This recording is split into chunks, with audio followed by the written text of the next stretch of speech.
नाज़रीन, दुनिया से रिएक्शन नजर आ रहा है और एक एक मुल्क जो है वो अब इजराइल के खिलाफ खुलकर बयान भी दे रहा है, कंडेम भी कर रहा है और उससे बढ़कर एक्शन भी ले रहा है और फौरी जंगबंदी करने के हवाले से इकदाम उठाए जा रहे हैं। ऑस्ट्रेलिया ने इजराइल को पनिश करने का ऐलान कर दिया है, सैंक्शन लगाने का ऐलान कर दिया है। फ्रांस ने कहा है कि इजराइल को रोकने के लिए all options are on the table और इजराइल की जानिब से जो बरतानिया के ऊपर तनकीद की गई और उनको बुरा भला कहा गया, कल जो बरतानिया ने फौरी जंगबंदी का मुतालबा किया और इजराइल का एम्बेसडर बुलाया, तो अब बरतानिया का और ज्यादा सख्त रिएक्शन जो है वो इजराइल के हवाले से सामने आ रहा है। असलहा के जो मुआहदे हैं वो इजराइल के साथ जो है वो खत्म हो रहे हैं और एक हलचल जो है वो हमें नजर आ रही है। तो ताजा तरीन इस वक्त सूरत हाल क्या है, क्या अब ये पुश कर सकता है सीज फायर के लिए, या फिर जो इजराइल का प्लान मौजूद है गजा पर कब्जा करने के हवाले से 2 महीनों के अंदर ईरान पर हमला करने के हवाले से, क्या ये पूरा खित्ता जो है वो इसके नतीजे में जंग की लपेट में चला जाएगा, या फिर दुनिया आगे बढ़ते हुए इजराइल का हाथ रोकेगी और मिडिल ईस्ट के मालिक अपनी सेफ्टी के लिए और फलस्तीनियों के साथ खड़े होने के लिए और इंसानियत के लिए जो है वो इजराइल का हाथ रोकेंगे और इस खित्ते को जंग में जाने से जो बचा लिया जाएगा। 2 ही रास्ते हैं कि जो हवास बाख्ता और पागल और संकी और एक्सट्रीमिस्ट गवर्नमेंट इस वक्त मुसल्लत हो गई है उसको उठाकर दुनिया साइड के ऊपर फेंके और अमन की राह के ऊपर चले, या फिर दूसरा रास्ता यह है कि अगर इन एक्सट्रीमिस्ट और पागलों को ना रोका गया तो फिर ये पूरे रीजन को जंग के अंदर जो है वो धकेलने जा रहे हैं। तो तमाम सूरत हाल आपके सामने शेयर करते हैं। नाज़रीन, इस वक्त यूरोप में बिलाखिर वो हलचल नजर आ रही है, बिलाखिर वो रिएक्शन नजर आ रहा है। On the path of the ideal reaction हम दाखिल हो चुके हैं, जिसमें इजराइल जो अपने तकब्बुर के नशे के अंदर चूर अपने मालिकों को पड़ गया था उसका खमियाजा भुगतना पड़ गया है और इजराइल ने जो है वो पूरी दुनिया से जंग मोल ले ली थी और अब दुनिया जो है वो रिस्पॉन्ड कर रही है और गजा के मासूमों की जो चीखें हैं वो बिलाखिर यूरोप तक पहुंचना शुरू हो गई हैं। यूरोप की आंखें अब देखना शुरू हो गई हैं, यूरोप के कान जो है वो सुनना शुरू हो गए हैं। इजराइल की लेजिटिमेसी को चैलेंज कर दिया गया है, इजराइल की मोरालिटी को अनजस्टिफाइड जो है वो करार दे दिया गया है। इजराइल को जो है वो तमाम जो डिप्लोमेटिक और एक शील्ड इजराइल को हासिल थी, एक कवर हासिल था उसके तमाम क्राइम्स को, वो बिलाखिर जो है वो वापस हटा लिया गया है और इसमें भी दुनिया के इंसानों का और वेस्टर्न जो लोग वहां पर निकले हैं उनका बहुत बड़ा किरदार है कि उन्होंने सड़कों पर एक लंबी जंग लड़ी है और अल्टीमेटली अपनी गवर्नमेंट्स को जो है वो प्रेशराइज किया है कि वो इस तरह के इकदाम लेने पर अब मजबूर हैं। सैंक्शन लगाने का ऐलान किया जा रहा है, असलहा की जो फरोख्त है उसको कैंसिल होने के जो मुआहदे हैं वो किए जा रहे हैं और यूनिवर्सिटी से भी नए इकदाम जो है वो देखने को हमें मिल रहे हैं। इस वक्त नाज़रीन कुछ ऐसा हुआ है कि जिसकी वजह से दुनिया में तेजी आ गई है। यूनाइटेड नेशन की एक रिपोर्ट आई है जिसने दुनिया को हिला के रख दिया है और दुनिया के इंसानियत को झंझोड़ के रख दिया है कि वो इजराइल के क्राइम्स को कवर अप करने के लिए और इस जेनोसाइड को आगे बढ़ाने के लिए किस हद तक जो है वो बेरहम हो जाएंगे। तो इस रिपोर्ट ने दुनिया को झंझोड़ के रख दिया है और इसलिए अब दुनिया में एक हलचल नजर आ रही है, तेजी नजर आ रही है। सिलसिला तो कल से शुरू हो गया था लेकिन अब यूनाइटेड नेशन की एक नई रिपोर्ट ने उसमें बहुत ज्यादा इजाफा कर दिया है। बड़ी दिल दहला देने वाली ये रिपोर्ट है और ये हमें बता रही है कि गजा के अंदर किस कदर हालात खराब हैं। जितना हम वीडियोस में देख रहे हैं, मतलब इस तरह की वीडियोस नहीं देखी गई कभी भी इस तरह जुल्म और बर्बरियत की, लेकिन हालात इससे भी ज्यादा खराब हैं। यूनाइटेड नेशन की रिपोर्ट ने बताया है कि अगर फौरी एड दाखिल ना हुई गजा में अगले 48 घंटों के अंदर अंदर 14,000 फलस्तीनी बच्चे जो है वो मारे जाएंगे। भूख की वजह से 14,000 फलस्तीनी बच्चे जो हैं वहां पर शहीद हो जाएंगे अगर फिल फॉर एड जब दाखिल ना की गई। अगले 48 घंटों के अंदर अंदर 14,000 शहादतें जब हो जाएंगी। तो आप देखिए ये गजा में ये जो बच्चे हैं ये एक लंबा फैमिन जो है वो बर्दाश्त करते चले आ रहे हैं। अब वो इतने लागर हो गए हैं, इतने कमजोर पड़ गए हैं कि अब वो बिल्कुल जान से जाएंगे। ठीक है, ये कोई प्रोसेस यानी पिछले 24 घंटों से शुरू नहीं हुआ है ना, ये पिछले जो 2 महीनों से एग्जैक्टली 80 दिन हो चुके हैं कि जब से ये एड बंद है। तो फिलिस्तीनी बच्चे जब वो उस भूख को बर्दाश्त कर रहे हैं और अब वो लम्हा आ गया है, वो दर्दनाक तरीन लम्हा और एक ऐसा जख्म जिसको बिल्कुल भरा नहीं जा सकेगा। और इस तरह के नए वाकयात जो है वो दुनिया को बड़ी तबाही की तरफ जब धकेल सकते हैं क्योंकि लोगों का गुस्सा और कितना बढ़ेगा। आप देखें मिडिल ईस्ट के अंदर ऑलरेडी क्या एक लोगों का एंगर जो है वो मौजूद है और इसके साथ देखिए एक और क्या जुल्म हो गया है। एक बहुत बड़ा जुल्म हुआ है कि एड ना होने की वजह से 300 मिस कैरेज हो गए हैं गजा के अंदर, यानी वो बच्चे जो अभी दुनिया में आए ही नहीं वो अपनी माओ के पेट के अंदर जो है वो दम तोड़ गए हैं। तो इस सतह का जुल्म जो है वो इजराइल इस वक्त कर रहा है और इसको कवर अप किया जा रहा था, लेकिन अब कम से कम यूरोप ने अब ये कवर अपना हटाना शुरू कर दिया। दुनिया में सिर्फ एक ही गवर्नमेंट इस वक्त बाकी है और वो अमेरिका की गवर्नमेंट है, जिसकी जानिब से अभी तक कोई इजराइल को कंडेम नहीं किया गया, सीज फायर का मुतालबा नहीं किया गया और डिप्लोमेटिक शील्ड जो है वो अभी हटाई नहीं गई। लेकिन पिछले 24 घंटों से जब से यूरोप से ये रिएक्शन शुरू हुआ है, व्हाइट हाउस अभी खामोश है, उनका कोई अभी स्टेटमेंट नहीं आया है। Gaza babies will die without aid, UN humanitarian chief, BBC report कर रहा है। UN humanitarian chief said 14,000 babies in Gaza could die in the next 48 hours if lorries of aid do not reach communities. Aid का दाखिल होना और फिर आगे उन लोगों तक पहुंचना, इतनी बड़ी आबादी है, वो फौरी कोई एक महीने में तो नहीं पहुंच सकती कि गजा के अंदर एड दाखिल होगी तो सब तक पहुंच जाएगी। और फिर यूनाइटेड नेशन ने एक और खौफनाक जो बात की है, उन्होंने कहा कि बहुत ज्यादा एड दाखिल करना जरूरी है। आप जरा इजराइल की बेरहमी देखिए, परसों जो इन्होंने एड दाखिल किया सिर्फ 5 ट्रक्स, 80 दिनों के बाद इन्होंने 5 ट्रक्स, वो जो बताया जा रहा था कि अमेरिका ने बड़ा प्रेशर डाल दिया है, 5 ट्रक्स इन्होंने दाखिल किए, जिसके बारे में यूनाइटेड नेशन कहा कि ये ड्रॉप इन ओशन है, यानी 2.5 मिलियन की आबादी भूख से मर रही है और ये 5 ट्रक जो दाखिल कर रहे हैं। तो यूनाइटेड नेशन ने कहा कि ये ज्यादा तकलीफदा होने जा रहा है, क्योंकि आगे लोग जो है वो भूख से मर रहे हैं। तो क्या होगा कि वहां पर लूट मार शुरू हो जाएगी, एक ट्रक होगा उसके ऊपर लाखों फलस्तीनी जो है वो टूट पड़ेंगे। तो ये कितने दर्दनाक मनाजिर होने जा रहे हैं। तो इसलिए एड जो है, आप तसव्वुर नहीं कर सकते ये कितना खतरनाक मामला है। आप जरा लोगों की इस वक्त हालत देखिए कि उनके बच्चे जो है वो भूख से मर रहे हैं और एक ट्रक दाखिल हुआ है, तो वो सब जो है वो एक ही ट्रक की तरफ भागेंगे, तो वहां पर क्या सूरत हाल होगी। तो ये इंसानियत का सबसे बड़ा अलमिया है और मिडिल ईस्ट का सबसे बड़ा अलमिया है। आप देखिए मिडिल ईस्ट को क्या क्या भुगतना इस वक्त पड़ रहा है इस इजराइल की वजह से। Thousands of Gaza children face imminent death under Israeli siege. Overall 9,30,000 जो लोग हैं at the risk of famine हैं। Gaza reports 327 malnutrition deaths, 326 हलाकतें भूख की वजह से हो गई हैं बच्चों की। More than 300 miscarriage due to lack of essentials.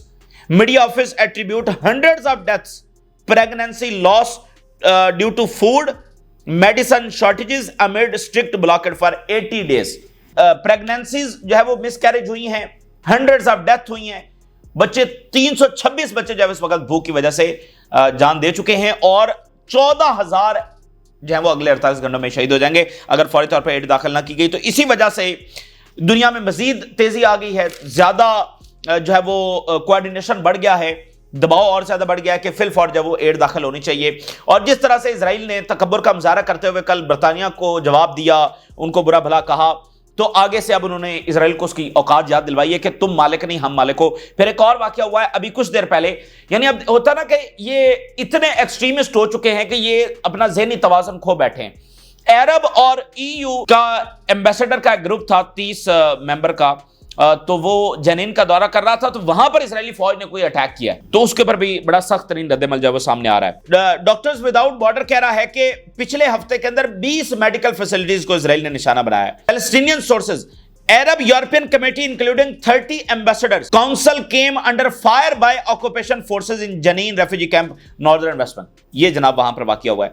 अब मैं दुनिया का रिएक्शन यानी इजराइल के तहादियों का रिएक्शन आपके सामने रखने जा रहा हूं, और बिल्कुल उन्होंने हाथ खड़े कर लिए, वो कवर हटा लिया है। जरा एक एक स्टेटमेंट सुनते जाइए। ऑस्ट्रेलिया ने ज्वाइन कर लिया, पहले कनाडा, बर्तानिया और फ्रांस की स्टेटमेंट आई जिसको सबने एग्री किया, अब उसमें ऑस्ट्रेलिया जो है उसने ज्वाइन कर लिया। और जरा ऑस्ट्रेलिया के अल्फाज सुने। We are coordinating with our partners to punish Israeli extremist for their violence against Palestinians. To punish Israeli extremist, ये जनाब मजहबी फरीजे वाली रियासत है, तो ये एक बड़ी तब्दीली है। इस तरह के अल्फाज इजराइल के लिए इस्तेमाल किए जा रहे हैं और वेस्ट इस्तेमाल कर रहा है to punish Israeli extremist. We are working with our partners to push for a ceasefire and the protection of civilians in Gaza.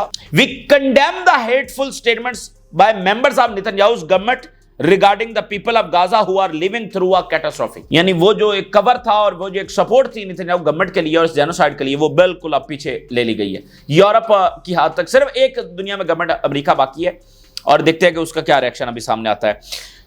France से क्या स्टेटमेंट सामने आ रही है। फ्रांस की कल सख्त तरीन स्टेटमेंट जारी हुई, और अभी जरा देखिए। President Macron clarified that all options are on the table to pressure Israel. ये अभी कुछ देर पहले 7 फ्रांस का रद्द-ए-अमल सामने आ रहा है। इजराइल को रोकने के लिए तमाम ऑप्शंस ऑन द टेबल हैं। अब तमाम ऑप्शंस में जब वो ईरान की बात करते हैं तो उसमें यह शामिल होता है कि ईरान पर हमला भी शामिल है, लेकिन इजराइल पर हमला थोड़ी होने जा रहा है। लेकिन उससे हटकर जितने भी एक्शंस हो सकते हैं, वो सैंक्शन का हो, वो इससे हटकर कोई भी हो जो इजराइल को प्रेशराइज करने के लिए काफी हो, वो तमाम ऑप्शन इस वक्त फ्रांस कह रहा है कि ऑन द टेबल आ गए हैं। यानी इस सतह का रिस्पॉन्स, यानी उन्होंने इजराइल की वॉर को अनजस्टिफाइड करार दे दिया, बस दैट्स इट। अब उसको रोकना है। इससे पहले वो क्या कह रहे थे, ये जस्टिफाइड है, लेकिन अब उनके लिए मुमकिन नहीं रहा, क्योंकि वो सच इतना दुनिया के सामने है कि ये गवर्नमेंट्स जब वो खुद अपने आप को एक्सपोज कर रही हैं और इनके खिलाफ मुजाहरे हो रहे हैं, डिफरेंट कंट्रोवर्सीज का ये शिकार हो रही हैं गवर्नमेंट्स, इसलिए अब ये करना जरूरी है। Israel must immediately allow aid into Gaza.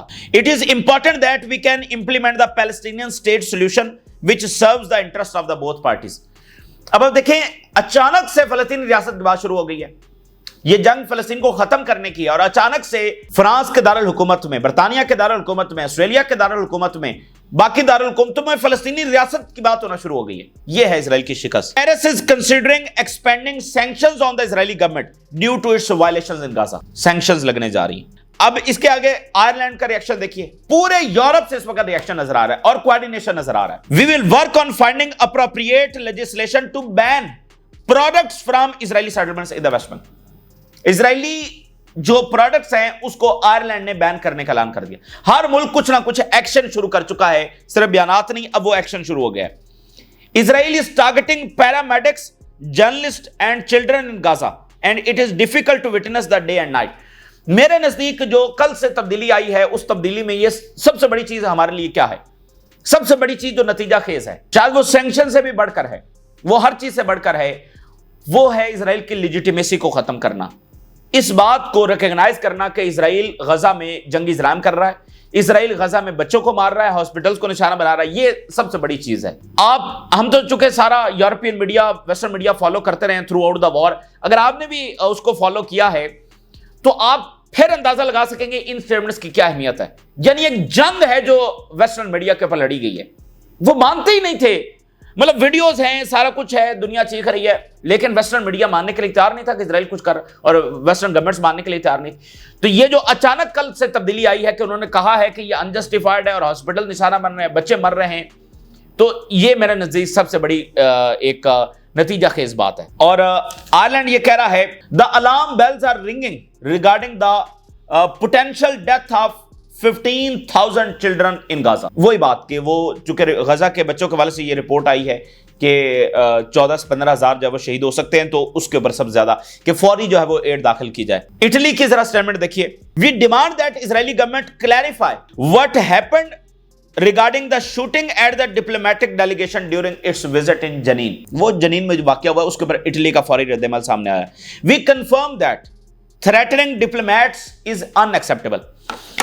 जब लेबनान के साथ जंग हो रही थी हिजबुल्लाह के साथ, तो इजराइल ने यूनाइटेड नेशन की फौज को निशाना बनाना शुरू कर दिया था। यूनाइटेड नेशन की फौज के अंदर इटली, फ्रांस, इन सब के थे। तो यूरोप से ये रिएक्शन सामने आया था कि यूएन फोर्सेस को निशाना बनाना ये अनएक्सेप्टेबल है, ये दो टोक अल्फाज में। और उसके बाद इजराइल ने यूएन फोर्सेस को निशाना नहीं बनाया, लेकिन सिविलियंस को निशाना बनाता रहा। तो बात यह है कि जब यूरोप से दो टोक अल्फाज में ये बात कर दी जाए कि दैट इज अनएक्सेप्टेबल, तो फिर वो हो जाएगी। डायरेक्ट एक लेवरेज यूरोप की नहीं है इजराइल के ऊपर, लेकिन अमेरिका को भी पीछे हटना पड़ जाएगा। भाई यूरोप हट गया, बाकी सारी दुनिया तो खड़ी है ऑलरेडी फलस्तीन के साथ, तो अमेरिका भी देखेगा कि बस अब यही है कि इस कश्ती से उतर जाना यही बेहतर है। इस डूबते हुए के साथ अपने आप को जो है वो गर्क करना बेहतर नहीं है, बल्कि इस कश्ती से उतर जाना चाहिए। तो यूरोप का दो टोक मौक़िफ़ अगर आ जाए, जो कि स्टेटमेंट्स में तो सामने आ रहा है, तो वो इनफ होगा। ठीक है, इजराइल फिर भी तू मैं करेगा, लेकिन वो इनफ होगा इजराइल को रोकने के हवाले से। बर्तानिया का रद्द-ए-अमल देखिए। We are working with our allies to pressure Netanyahu government to start improving matters and prevent the situation from deteriorating. अब आप देख रहे हैं ऑस्ट्रेलिया भी कह रहा है कि हम अपने एलाइज के साथ, इटली, आयरलैंड, बर्तानिया, फ्रांस, यानी वो सब कोऑर्डिनेटेड एक रिस्पॉन्स जब वो इजराइल के खिलाफ सामने आ रहा है और नेतन्याहू को प्रेशराइज करने के लिए। Peace between Israel and Palestine will only be achieved through Palestinian state solution. अमन का एक ही रास्ता है, अमन का ये फिर वही बुनियादी बात है कि जिस रास्ते के ऊपर इजराइल है उस पर भी कोई मामला ना खत्म होने वाला है, ना जंग खत्म होने वाली है, ना उसके ऊपर इजराइल को फाते होने वाला है। वो बस एक नई जंगों का दौर होगा, नई जंगों का आगाज होगा, नया वॉरफेयर सिस्टम आप देखेंगे, नई रेजिस्टेंस आपको नजर आएगी। तो अगर अमन हासिल करना है तो फिर अमन का एक ही रास्ता है, वो फिलिस्तीनी रियासत है, इसके बगैर कोई अमन नहीं है, बरतानिया कह रहा है। We can no longer tolerate the attack on Gaza. अब हम बिल्कुल गजा के ऊपर जो हमले हैं उसको बर्दाश्त नहीं कर सकते, टॉलरेट अब हम नहीं कर सकते हैं बरतानिया। And our government will do what is necessary to stop the hostilities. और हम वो तमाम चीजें करेंगे जो जरूरी होंगी गजा की जंग रुकवाने के वाले से। ये जो इन्होंने जवाब दिया ना बरतानिया को, ये उसके जवाब में अब बरतानिया कह रहा है, इसको औकात याद दिलवाइए कि। और नॉर्वे की स्टेटमेंट देखिए, we stand with France, Britain and Canada in their steps regarding the humanitarian disaster in Gaza. मतलब सब मुल्क जो है वो एक एक करके अपनी स्टेटमेंट जो है वो जारी कर रहे हैं, और इकोनॉमिक सैंक्शंस और आर्म्स सेल जब वो खत्म की जा रही हैं, लीजिटिमेसी खत्म की जा रही है, फौरी जंगबंदी के लिए प्रेशराइज किया जा रहा है। अच्छा, और इसके अलावा यूनिवर्सिटी से देखिए, King's College Cambridge divest from Israeli linked arms companies. जब गवर्नमेंट्स एक स्टैंड ले लेती है ना, तो फिर बाकी सबको नजर आ जाता है कि अब इनकी, मतलब बाकी सब देख लेते हैं कि अब यूरोप ने ये पोजीशन ले ली है, तो उनकी कंपनीज, उनके इदारे देखें। पहले तो गवर्नमेंट्स ही का प्रेशर था ना, मीडिया के ऊपर, इदारों के ऊपर, ह्यूमन राइट्स के ऑर्गेनाइजेशंस के ऊपर, आलमी अदालत के ऊपर। तो जब गवर्नमेंट्स ने ही हाथ खड़े कर दिए इजराइल से, तो फिर आपको और भी बहुत सारी चीजें जो रुकी हुई थी या इंप्लीमेंट नहीं हो रही थी वो भी नजर आएंगे। King's College Cambridge adopt a new investment policy divesting from arms firms linked to Israel after student protest against the war in Gaza. ये अवाम ने जंग जीती है और गवर्नमेंट्स अल्टीमेटली जब वो ढेर हुई हैं और जब वो इजराइल के खिलाफ खड़े होने पर मजबूर हुई हैं। इसके साथ देखिए, अब ये जो आलमी सतह के ऊपर प्रेशर आ रहा है, ये इजराइल के अंदर नए फिनोमेने को जन्म दे रहा है। इजराइल के अंदर जो गुस्सा दो सतहों पर मौजूद है, एक जंगबंदी के हवाले से, दूसरा ये जो अभी जुल्म को इतराफ करना शुरू हुआ है, ये एक नया फिनोमेना हम पिछले 48 घंटों से देख रहे हैं इजराइल के अंदर। अब उसमें ये बात है, जब से यूरोप का रिएक्शन आया है, तो इजरायली सेटलर्स जो कि हैं डुअल नेशनल, यूरोप ही से तो माइग्रेट होकर आए हैं, तो अब उनको अंदाजा हो रहा है कि दुनिया में तो वो आइसोलेट हो रहे हैं। यूरोप तो उनका दूसरा घर था और अब यूरोप इस तरह से देख रहा है। अब देखें ना, इस सारे 19 महीनों में क्या होता रहा है, बड़ी मैं इंपॉर्टेंट बात आपके सामने रख रहा हूं। इन सारे 19 महीनों में ये होता रहा है, जिसने भी सीज फायर की बात की उसको एंटी सेमेटिक कहा गया कि आप तो हमारे खिलाफ जो है वो हेट को जन्म दे रहे हैं, आप एंटी सेमेटिक हैं। तो अब पूरी यूरोपियन गवर्नमेंट्स कह रहे हैं कि सीज फायर होना चाहिए, और इजराइल हॉस्पिटल्स को निशाना बना रहा है। ये मामूली चीजें नहीं है, यानी वो कह रहे हैं कि जो भी ऐसा बयान देगा वो एंटी सेमेटिज्म कर रहा है। अब बरतानिया कह रहा है, फ्रांस, पूरी सारा यूरोप, ऑस्ट्रेलिया। तो इजरायली सेटलर्स को अंदाजा हो रहा है कि वो तो दुनिया में आइसोलेट हो रहे हैं। इसका नतीजा क्या निकलेगा कि अगर गवर्नमेंट्स इस हद तक उनके खिलाफ हो गई हैं, ये तो वहां पर अभी नई रेजिडेंसी की वीजास की एप्लीकेशन दे रहे थे, तो अब इजरायली सेटलर्स के ऊपर और वाज़ेह हुआ है कि इस जंग में उनका बेड़ा गर्क हो चुका है। उनके सामने यही था कि फलस्तीनी बच्चे मर रहे हैं, फलस्तीनी मर रहे हैं तो हम फाते हैं। उनको पता नहीं कि उनकी असल शिकस्त ये है कि वो दुनिया में इंटरनेशनली कहां पर स्टैंड कर रहे हैं। उनकी सारी ताकत वेस्टर्न सपोर्ट के ऊपर खड़ी हुई थी। फलस्तीनी तो ऑलरेडी गुलाम थे, फलस्तीनी क्या कर रहे थे उनके खिलाफ, तो वो अब उनको नजर आना जो है शुरू हो गई। तो मैं अंदर से कुछ स्टेटमेंट्स आपके सामने रखता हूं। Farmer Mossad official, prolonging the war puts us in a real problem. जंग को अब लंबा खींचना में असल प्रॉब्लम में धकेल रहा है। And we may have stop it due to international pressure, और हमें शायद आगे चलकर रोकना पड़ जाए क्योंकि इंटरनेशनल प्रेशर बहुत बढ़ गया है। The decline in Israel's international standing strengthen Hamas position specially in exchanging negotiations. Internationally जो हमारी स्टैंडिंग बहुत नीचे चली गई है, तारीख में सबसे लोएस्ट सतह के ऊपर इजरायली इंटरनेशनल स्टैंडिंग आ चुकी है, और वो कह रहे हैं कि इससे फिलिस्तीन की पोजीशन मजबूत हुई है।